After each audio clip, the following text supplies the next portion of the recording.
Veterans don't see themselves as more special than anyone else. But here's what we don't expect. We don't expect to have less rights simply for requesting some help with managing our finances. In fact, it undermines and runs contrary to the reasons most, if not all of us, served in the first place: the preservation of those rights. Veterans have been systematically taken advantage of by a system otherwise meant to support them. This process, as historically and even currently implemented, has unjustly removed a fundamental right to bear arms. Here's the real problem. It's gone largely overlooked and unsung, and that needs to change. Hello, everyone. My name is Hunter King, Director of Political Affairs here at the National Association for Gun Rights. I'm sitting down with my colleague today, Ronnie Atkins, and we are going to discuss the Veterans Gun Ban, where we are in the process right now, what the Veterans Gun Ban is, what we've been doing on Capitol Hill to strengthen language, to prohibit veterans from being added to the NICS list, how all of this is happening, and kind of talk about what we can do, what our next steps are, what we as an organization want to see done and want to see implemented. As it stands now, since 1993, over 250,000 veterans had been added to the NICS list through this VA fiduciary program. Now, Hold on a second. Can we go back to something just foundationally? What do you mean veteran gun ban? Are veterans having their firearm rights taken away from them right now?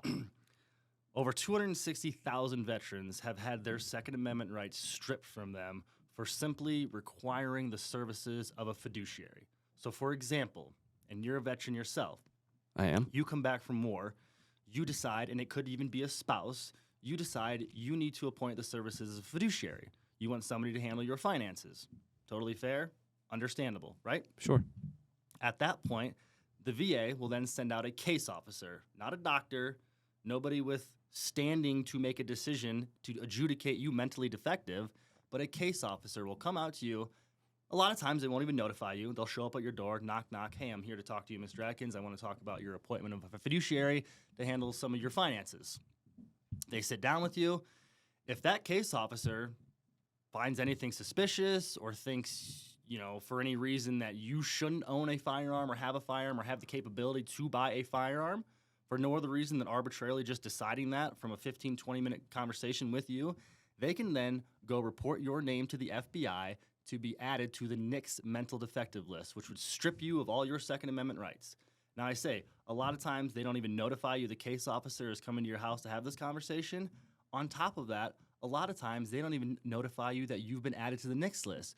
So you can go down, you could try to buy a firearm, and they could say, no, you're on the NICS list. You have no idea why. Is this a program or something that's running under the VA right now that's in place? Yep. So back in the Clinton administration, there was an agreement between the VA and the FBI. And what happened during that agreement was, in order to be adjudicated as a mental defective, a professional did not have to make that adjudication. A court of law did not have to make that adjudication. The actual language in that Clinton era administration program was, and I want to read this so I get it right, the text stipulates that non-judicial entities can adjudicate someone as a mental defective for purposes of stripping Second Amendment rights under the Gun Control Act of 1968. Such adjudications include determinations by a court, here's where it gets dicey, board, commission, or unlawful authority. Now, it's NAGR's position that anybody adjudicated mentally defective needs to go through that court process, that due process. A court of law needs to adjudicate you mentally defective. Not a board, not a commission, not another entity, a court of law. As it stands right now, and where the loophole is, and that's just an ATF. That was an ATF provision that was actually codified in 2007. When they codified that, that gave VA jurisdiction and ability to report your name to the NICS list without due process, without a court of law. So let me just wrap my brain around this.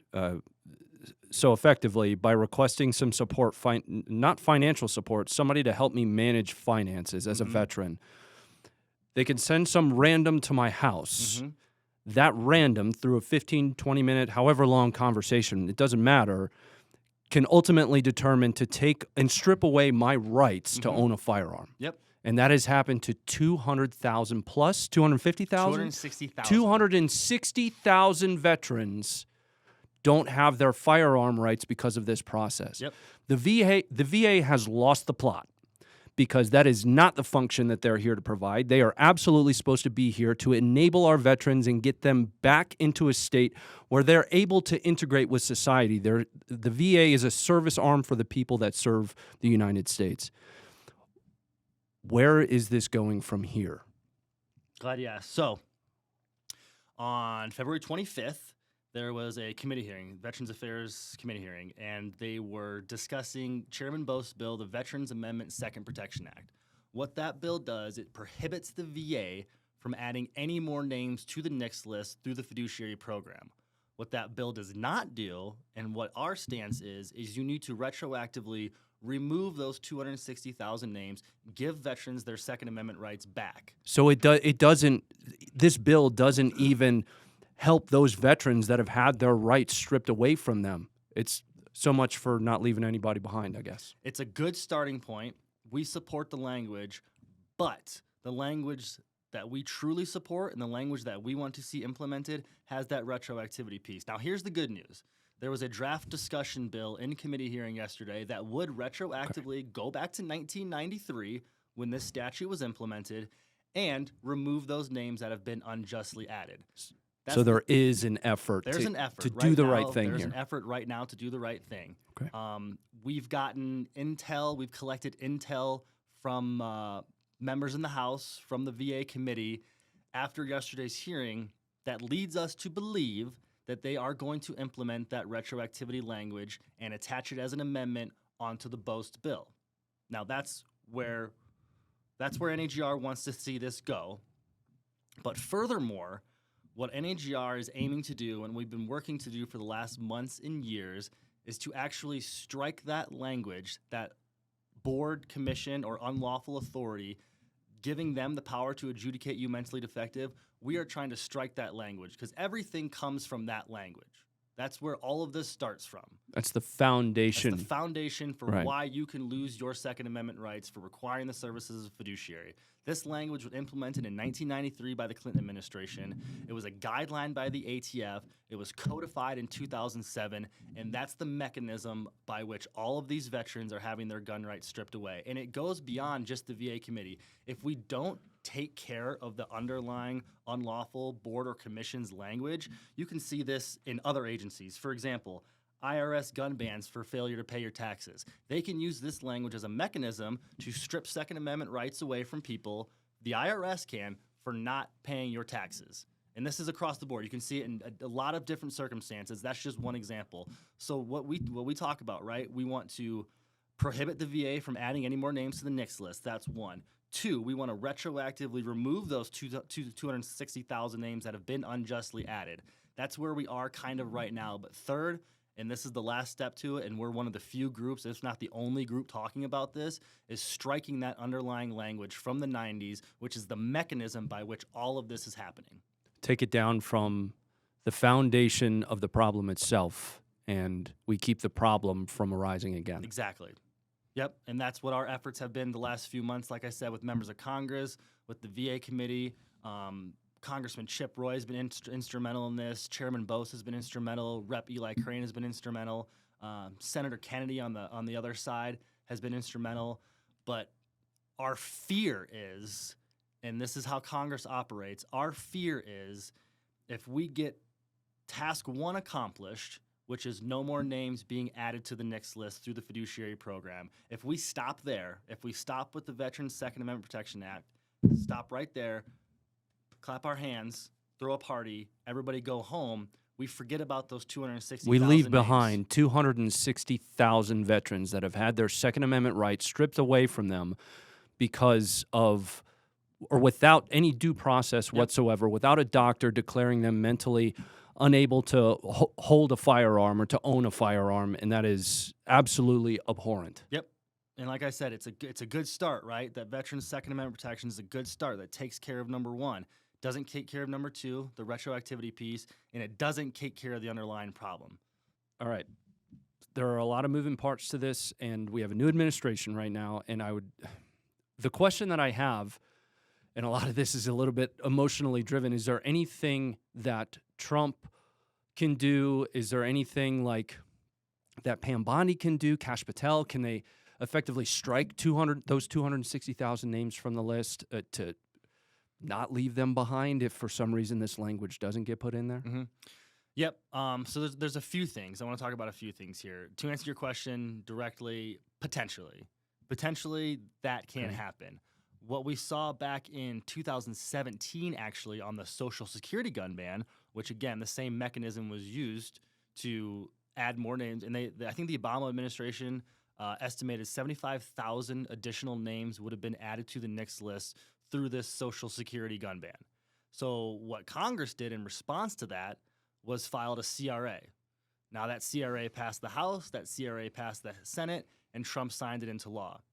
It was only a simple majority that had to pass the Senate, 50 votes, because it was a CRA.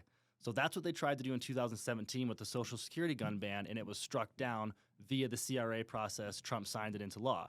Now you can look at executive orders. Problem with the executive order route is next administration can potentially strike it, and you're starting over. So that's a temporary solution.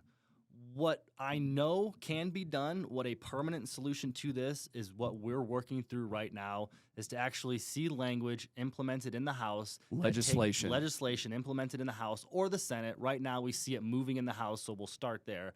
But legislation that is implemented, introduced in the House, passed over to the Senate, signed by the president, because now then it becomes permanent. We've seen temporary fixes. We've seen attempts at temporarily solving the problem. Last year in the Milcon minibus, there was a provision in there that no more funds could be used to add names to the NICS list, but that's only a year. That's an appropriation rider. That only lasts a year. What we're looking for is a permanent solution. Permanent change. I need to make an appeal to the veteran community, the military community, the veteran support, military support community. This is something, as a veteran myself, that I wasn't tracking, really. So there was a reason that they put me in here, and I didn't have all of these details. We need more people to be making noise about this, is what it sounds like. Yeah, absolutely. And we're, the National Association for Gun Rights has been at the forefront of this, not only for the past few months, but for, the past decade, probably going back to at least 2007 and beyond. We've been on the forefront of this, fighting for veterans Second Amendment acts, not only prohibiting VA from adding any more names, but our end goal is to really regain the Second Amendment rights of those 260,000 names and strike the language that's being used as the mechanism for all of this. And that's really where we want to stop and where we want to end. Nothing short of that, in our minds, is good enough.